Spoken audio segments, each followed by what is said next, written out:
इधर जगदीप धनखड़ के इस्तीफे से जुड़ी हुई बड़ी खबर एक बार फिर आपको दे दें। जस्टिस वर्मा पर महाअभियोग की प्रक्रिया को लेकर असहमति थी। सरकार और धनखड़ के बीच में यह असहमति थी, यह सूत्रों के हवाले से खबर मिल रही है। कल की ही बात करें तो पक्ष और विपक्ष के सांसदों ने एक प्रस्ताव सौंपा था। प्रस्ताव पर सांसदों के सिग्नेचर भी बड़ी हड़बड़ी में लिए गए और लगातार आज सुबह से देवेंद्र इस तरफ इशारा कर रहे हैं, वो ये जानकारी दे रहे हैं कि जैसे ही ये महाअभियोग का प्रस्ताव मंजूर कर लिया गया, उसके बाद एक असहजता फ्लोर में दिखाई दे रही थी और सत्ता पक्ष के सांसद भी असहज थे। और फिर जब बाद में सिग्नेचर भी लिए गए, देवेंद्र आप बता रहे हड़बड़ी में लिए गए और ये दिखाने की कोशिश हुई कि नहीं चलिए सभी दल एक मत है इसके ऊपर। बिल्कुल, इसमें अगर आप देखें तो ये एक सरकार को ये कदम उठाना था और सरकार ने सदन शुरू होने से पहले रक्षा मंत्री राजनाथ सिंह और संसदीय कार्य मंत्री किरण रिजिजू, इन लोगों ने सभी दलों के सांसदों से ये बातचीत की और बातचीत करके ये तय किया गया कि संसद एक स्वर में करप्शन के खिलाफ इस संदेश को महाभियोग प्रस्ताव के मार्फत दे। इसमें दलीय विभाजन नज़र नहीं आना चाहिए और उसका ये नतीजा रहा कि लोकसभा में उसके बाद सरकार ने तय किया कि पहले लोकसभा में इसको लेकर आया जाए।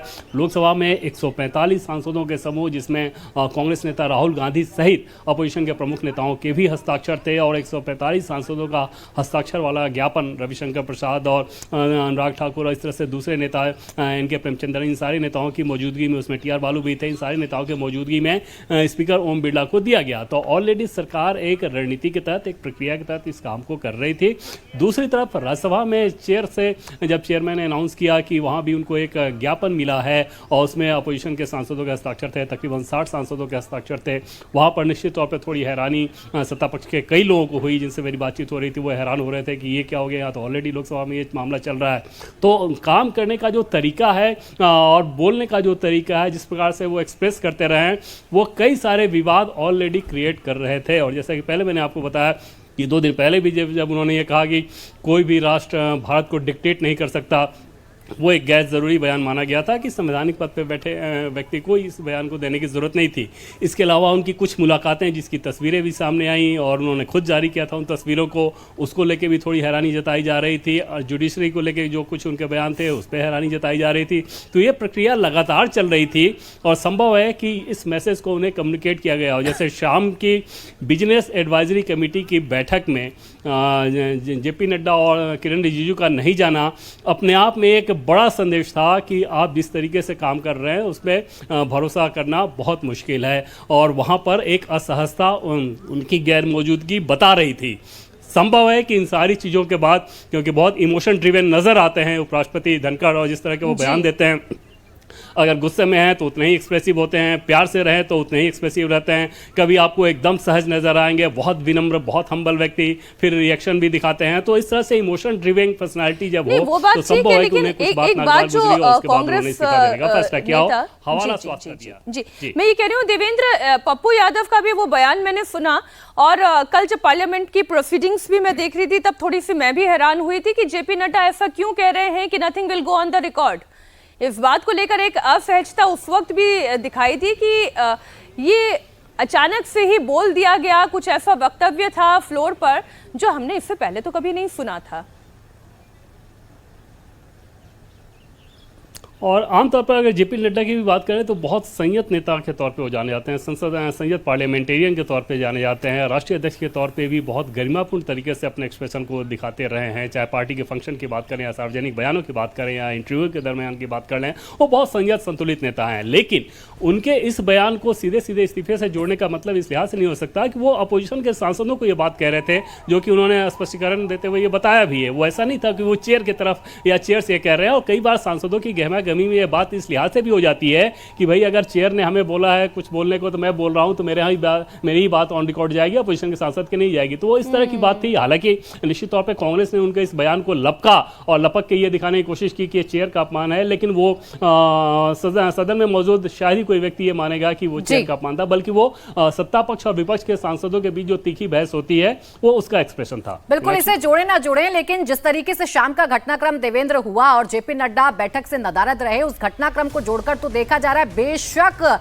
इस पर अब जेपी नड्डा की सफाई सामने आ गई है, लेकिन सवाल यह है कि इतनी महत्वपूर्ण बैठक को कैसे छोड़ा जा सकता है। सत्ता पक्ष के मंत्री उसमें कैसे शामिल नहीं हुए या नेता सदन राज्यसभा के उसमें कैसे शामिल नहीं हुए, और इसी को मुद्दा बनाकर अब विपक्ष लगातार हमलावर है। उपराष्ट्रपति के इस्तीफे पर इमरान मसूद का भी बयान सामने आया और वो कह रहे हैं कि कुछ ना कुछ छिपाया जा रहा है, ये सब अचानक से नहीं हो सकता है, किसी वजह से आहत होकर उपराष्ट्रपति ने इस्तीफा दिया।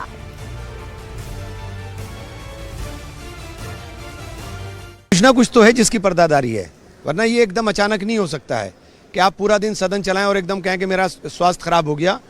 ऊपर वाला उनको, ईश्वर उनको, अल्लाह उनको अच्छी सेहत दे, यही उम्मीद है, लेकिन ये वजह नहीं हो सकती। कोई ना कोई और वजह है जिसके कारण वो इतना आहत हुए कि उन्होंने इस्तीफा तक देने का मन बना लिया। अब ये बात ठीक है, अगर कोई और वजह है भी जिसके हम अलग अलग कयास लगा रहे हैं, ये बात मल्लिकार्जुन खड़गे भी कह रहे हैं। उन्होंने कहा कि अब इस बात का जवाब या तो सरकार जानती है या फिर खुद जगदीप धनखड़ जानते हैं कि उन्होंने इस्तीफा क्यों दिया। धनखड़ इस्तीफा दे देंगे ये किसी को यकीन नहीं हो रहा है। खुद धनखड़ ने कहा था कि मैं सही समय पर रिटायर हो जाऊंगा। धनखड़ ने अगस्त 2027 की एक टाइमलाइन भी दी थी। I can only assure you my fullest commitment to be a good student. You may retire. I will retire at the right time. August 2027. अब देखिए, बहुत सारे ऐसे बयान हैं जो जगदीप धनखड़ के जोड़कर देखे जा रहे हैं और उससे अटकलें लगाई जा रही हैं कि आखिर ये इस्तीफा कैसे हुआ। 10 जुलाई को उन्होंने कहा कि अगस्त 2027 तक मैं रिटायर होऊंगा। धनखड़ का एक और बयान है जो इस वक्त चर्चाओं में है। 1 जुलाई को धनखड़ ने कहा था कि मुझ पर किसी का दबाव काम नहीं करता है। मैं न दबाव में रहता हूं, न दबाव देता हूं, न दबाव में काम करता हूं और न किसी से दबाव में काम कराता हूं। अब देखिए, जगदीप धनखड़ को देवेंद्र जो लोग जानते हैं वो ये भी मानते हैं कि जगदीप धनखड़ काफी स्ट्रांग हेडेड पर्सन हैं। उन्हें जब जो कहना है वो कहते हैं, उन्हें जब जिस तरीके की बयानबाजी करनी है वो करते हैं। चाहे जुडिशियरी के खिलाफ बोलना हो, चाहे सार्वजनिक कार्यक्रम में कृषि मंत्री को कुछ कहना हो, और वो अगर अचानक एकाएक ऐसे इस्तीफा दे देंगे तो सवाल खड़े होंगे कि क्या है पर्दे के पीछे जिसे छिपाने की कोशिश की जा रही है। बिल्कुल प्राची, इसमें कोई दोहरा नहीं कि वो बहुत ज़्यादा एक्सप्रेसिव हैं, विनम्र हैं, इसमें कोई दोहरा नहीं। व्यवहार में विनम्रता नज़र आती है, बॉडी लैंग्वेज में नज़र आती है, लेकिन ओपिनियन में एकदम से स्ट्रॉन्ग हेडेड हैं और एक जो सोचते हैं वो बोलते हैं। पॉलिटिक्स में कई बार ऐसा होता है कि हर चीज़ जो आप सोचते हैं वो बोलना ज़रूरी नहीं होता। समय देखना होता है, आपको अपना पद देखना होता है, स्थिति देखनी होती है, सर्कमस्टांसेस देखने होते हैं। उन सारी चीज़ों को ध्यान में रख के कोई बात कहनी होती है या नहीं कहनी होती है। उपराष्ट्रपति धनखड़ के केस को अगर देखें तो ऐसा लगता है कि शायद वो इस तरह की मर्यादा में बहुत ज़्यादा यकीन नहीं करते। वो जो सोचते हैं, जो फील करते हैं उसको वो बोलते हैं और हर चीज़ पे बोलना पसंद करते हैं। चाहे कोई भी मसला हो उस पर वो ज़रूर बोलना चाहेंगे। इस केस में अगर देखें तो स्वास्थ्य कारण का जो उन्होंने हवाला दिया, इसे मानने के लिए आपको उतना ही मासूम होना पड़ेगा प्राची कि अगर इस तर्क को आपको स्वीकार करें तो एक अलग लेवल की मासूमियत आपको अपनानी पड़ेगी कि आप सीधे इस बात को मान लें। और जेपी नड्डा ने बिजनेस एडवाइजरी कमेटी की बैठक में गैर हाजिरी का जो कारण दिया है कि कोई और संसदीय कार्य में व्यस्तता थी इसलिए वो नहीं गए, उसको भी अगर फेस वैल्यू पे लेना हो तो उसके लिए भी उसी लेवल की मासूमियत चाहिए होगी। अन्यथा इन दोनों के पीछे की कहानी को अगर आप समझे, जो कि सामान्य समझ जो कहती है, उससे पूरी कहानी समझ में आ जाएगी कि हाँ, ये वजह क्या रही होगी। हम लोग इस लिहाज से कह रहे हैं कि अभी तक ऑन रिकॉर्ड की तो बात ही छोड़ रहे हैं, सोर्सेज के मार्फत भी कोई कंक्रीट इन्फॉर्मेशन नहीं दिया जा रहा है कि ये एग्जैक्टली रीज़न है, ना वाइस प्रेसिडेंट के लोगों के मार्फत ना किसी और कॉर्नर से। प्राची, अब पॉलिटिक्स में इनोसेंस तो चलती नहीं और इनोसेंस और पॉलिटिक्स का भी दूर दूर तक कोई रिलेशन नहीं। खैर, उपराष्ट्रपति के इस्तीफे पर डिंपल यादव का बयान भी आया है। ये पूरे देश के लिए चौंकाने वाली खबर है। डिंपल यादव ने कहा, कहीं ना कहीं कोई वजह तो रही होगी।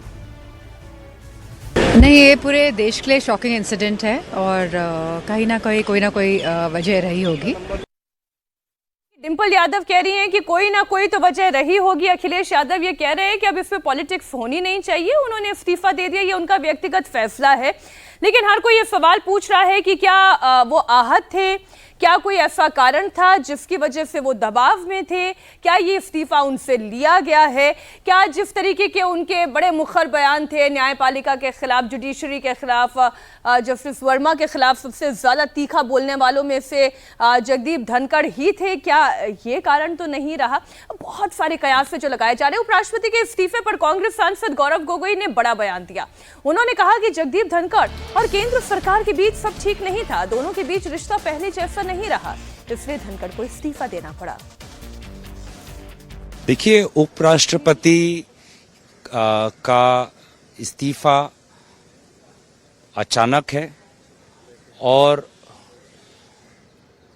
दुर्भाग्यपूर्ण है, क्योंकि वो जिस प्रकार से कल मीटिंग्स में प्रेसाइड कर रहे थे और आज भी उनका एक मीटिंग राज्यसभा में बिजनेस एडवाइजरी कमेटी का था और सुनने में आया है कि क्षेत्र में भी उनके प्रोग्राम थे, तो हमारे तरफ से तो हम उनकी अच्छे स्वास्थ्य की कामना तो करते हैं, लेकिन कहीं ना कहीं ऐसा प्रमाण होता है कि केंद्र सरकार और उपराष्ट्रपति के बीच में जो उनका रिश्ता है दोनों के बीच में, वो पहले जैसा नहीं रहा, क्योंकि कल के बीएसी मीटिंग में केंद्रीय मंत्री भी नहीं थे।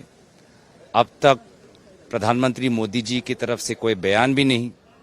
केंद्र सरकार हमको ये नहीं बता पा रही कि किस प्रकार से देश आगे बढ़ेगा अगले उपराष्ट्रपति के संदर्भ में। तो सत्ता पक्ष चुप क्यों है, ये विपक्ष लगातार सवाल खड़े कर रहा है और ये कह रहा है कि सब कुछ ठीक नहीं था उपराष्ट्रपति और केंद्र सरकार के बीच में, इसीलिए इस्तीफा हुआ है। अब ऐसा एक बयान संजय राउत की तरफ से भी सामने आ गया है। संजय राउत ने भी उपराष्ट्रपति के इस्तीफे पर सवाल खड़े कर दिए हैं। उन्होंने कहा कि दिल्ली में पर्दे के पीछे कुछ बड़ा हो रहा है। उपराष्ट्रपति का इस्तीफा साधारण घटना नहीं है। उपराष्ट्रपति बहुत स्वस्थ आदमी है, वो ऐसे इस्तीफा नहीं दे सकते। पर्दे के पीछे कुछ हो रहा है, बड़ी राजनीति हो रही है दिल्ली में। राष्ट्रीय राजनीति में पर्दे के पीछे कुछ ऐसी बातें हो रही है, जल्दी सामने आ जाएगी। उपराष्ट्रपति जी का जो इस्तीफा है वो कोई साधारण घटना नहीं है, मैं मानता हूँ। जो कारण दिया है उनकी हेल्थ का, मैं मानने को तैयार नहीं। वो बहुत ही स्वस्थ आदमी है, खुशमिजाज आदमी है, वैसे मैदान छोड़ने वाले आदमी तो नहीं है। हमारे उनसे मतभेद हो सकते हैं, लेकिन मैं उनको जो देखता हूँ वो सहजता से मैदान छोड़ने वाली व्यक्ति नहीं है, वो लड़ने वाले आदमी है। नहीं, उनकी हेल्थ ठीक है, एकदम स्वस्थ है। कल दिन भर में उनको देख रहा था, ऑब्जर्व कर रहा था, परफेक्ट है। कुछ ना कुछ हो रहा है, जल्दी पता चलेगा। Thank you. अब सवाल बहुत सारे उठ रहे हैं उनके इस्तीफे के बाद। अब अगला उपराष्ट्रपति कौन होगा, इससे लेकर भी सवाल है। लेकिन इस इस्तीफे के बाद विपक्ष लगातार ये सवाल पूछ रहा है। सांसद मनीष तिवारी की ही बात कर ले। उन्होंने कहा कि उपराष्ट्रपति का इस्तीफा रहस्यों से भरा हुआ है। मनीष तिवारी ने पूछा, उपराष्ट्रपति ने यह फैसला क्यों लिया, ये पूरा देश जानना चाहता है। इस तरह से इस्तीफा हुआ है, ये बहुत ही एक बड़ा रहस्य है इस समय। और क्योंकि बहुत ही सर्वोच्च संवैधानिक पद पर उपराष्ट्रपति महोदय बैठे हैं, तो इसका विवरण कि क्यों उन्होंने ये एकदम फैसला लिया, ये बहुत अच्छा होगा। हम इस बात में नहीं जाना चाहते कि अगर इनके स्वास्थ्य से जुड़ा हुआ कोई मसला है, उनकी जो का निजी क्षेत्र है, उनकी जो प्रिवेसी है, उसमें हम हस्तक्षेप नहीं करना चाहते या दखल नहीं देना चाहते। पर क्योंकि 146 करोड़ लोग इस देश के जानना चाहेंगे कि देश के सबसे महत्वपूर्ण दूसरे संवैधानिक पद पे बैठने वाले व्यक्ति ने फैसला क्यों लिया, अगर उपराष्ट्रपति इसके ऊपर कुछ प्रकाश डाल सकें तो ये सभी के लिए बेहतर होगा। तो अटकलें लगाई जा रही हैं, जितने नेता हैं वो अपने अपने तरीके से इस पूरे घटनाक्रम का आंकलन कर रहे हैं। सवाल यह है कि कल हुई महाअभियोग की जो प्रक्रिया है, क्या इतना बड़ा डिस्कम्फर्ट बन गई कि इतना बड़ा फैसला उपराष्ट्रपति की तरफ से लिया गया है, और इस पर लगातार विपक्ष सवाल पूछ रहा है। उपराष्ट्रपति के इस्तीफे पर अशोक गहलोत का भी बयान सामने आ गया और उन्होंने कहा कि घटना पूरे देश को चौंकाने वाली है। उपराष्ट्रपति के इस्तीफे से राजस्थान को धक्का लगा, किसानों का मुद्दा हमेशा उपराष्ट्रपति उठाते रहे हैं। ये घटना पूरे देश को चौंकाने वाली है, इसमें कोई दो राय नहीं, क्योंकि आजादी के बाद में उपराष्ट्रपति के पद से कोई इस्तीफा नहीं हुआ आज तक, पहली बार हुआ है। और जो कारण बताया गया कि स्वार्थ कारणों से मैं दे रहा हूं, उसमें आम लोगों को भी और किसी को भी सच्चाई नहीं लग रही है, सच्चाई नहीं लग रही है। घटना इस प्रकार मोड़ ले रही है। एक तरफ तो प्रधानमंत्री जी जा रहे हैं, मोदी जी विदेशों में जा रहे हैं, कल परसों दौरे में, आज कल में जा रहे हैं। अचानक उपराष्ट्रपति का इस्तीफा होता है तो देश दुनिया में चर्चा बन गई। और धनखड़ साहब वहाँ राजस्थान के थे तो राजस्थान वासियों को बहुत धक्का लगा, क्योंकि किसानों की बात जो है वो पार्लियामेंट के अंदर भी और बाहर भी, जब मौका लगा किसानों के जब आंदोलन हुए तब भी अब भी लगातार वो उठाते गए हैं, उठाते गए। अभी तो कृषि मंत्री जी को उन्होंने खरी खोटी भी सुनाई थी थोड़े दिन पहले ही, और 10 जुलाई को अभी उन्होंने कहा कि मैं 2027 तक रिटायर होऊंगा। मैंने कहा था जोधपुर के अंदर 10 दिन पहले कि भाई चेयरमैन राज्यसभा और लोकसभा स्पीकर दोनों राजस्थान से हैं और दोनों दबाव में काम कर रहे हैं। मैंने कहा था दोनों दबाव में काम कर रहे हैं। मेरी जोधपुर की आप देखेंगे स्पीच तो उसमें आपको मिलेगा। मैंने कहा था उस वक्त, मुझे लग रहा था पता नहीं क्यों लग रहा था कि दोनों दबाव में काम कर रहे हैं। ये अशोक गहलोत जो कह रहे हैं विजय लक्ष्मी कि ये पहले ही उन्हें ऐसा लग रहा था कि राज्यसभा में न जाने क्यों उपराष्ट्रपति बड़े दबाव में काम कर रहे हैं, और ये दबाव उन पर किसका है? ये दबाव लगातार विपक्ष तो बनाता ही रहता है, लेकिन क्या सत्ता पक्ष का भी दबाव था, ये सवाल है। अब बिल्कुल देखिए, अब अशोक गहलोत ये बात कह रहे हैं और जिस तरह से आप देखेंगे विपक्षी नेताओं के बयान भी आ रहे हैं मीनाक्षी, तो साफ तौर पर कहीं ना कहीं आरोप या एक इंडिकेशन यही है कि सत्ता पक्ष की तरफ से दबाव उनके ऊपर बन रहा था।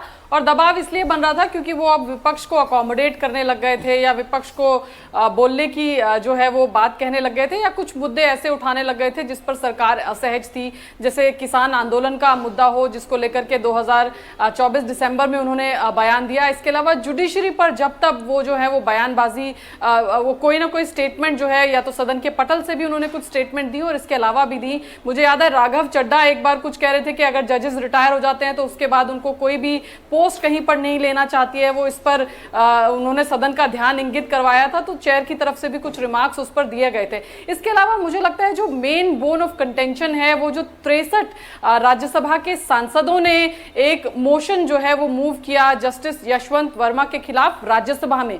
लोकसभा में जो मोशन है वो दोनों ही वो सर्वदलीय मोशन है, जिसमें तमाम जो राजनीतिक दल हैं उसमें पक्ष सत्तारूढ़ी दल के सांसद भी हैं और विपक्ष के भी सांसद हैं। कांग्रेस के 40 सांसदों, जिसमें राहुल गांधी खुद हैं, उन्होंने साइन किया है इस मोशन पे। लेकिन जो राज्यसभा का सांसद जो मोशन था, जो इंपीचमेंट का मोशन था 2024 में जस्टिस शेखर यादव के खिलाफ भी विपक्ष ने एक इंपीचमेंट का मोशन दिया था, लेकिन उस मोशन पर कुछ खास कार्रवाई नहीं हुई। अब कल दोबारा 3:12 के करीब जयराम रमेश का एक एक्स पर पोस्ट आता है, जिसमें वो ये पूरी जानकारी देते हैं कि 63 सांसदों ने मुलाकात की उपसभापति वाइस प्रेसिडेंट से, और उसके बाद ये इंपीचमेंट का मोशन उनको दिया और उसके बाद वो मोशन अप्रूव हो जाता है। कहीं ना कहीं क्योंकि इस पूरे मोशन में जो है ऐसा कहा जा रहा है या इस तरह की जानकारी आ रही है कि शायद भरोसे में सरकार को नहीं लिया गया, या वहां पर उन्होंने वो जो एक डिस्कम्फर्ट का फैक्टर जो था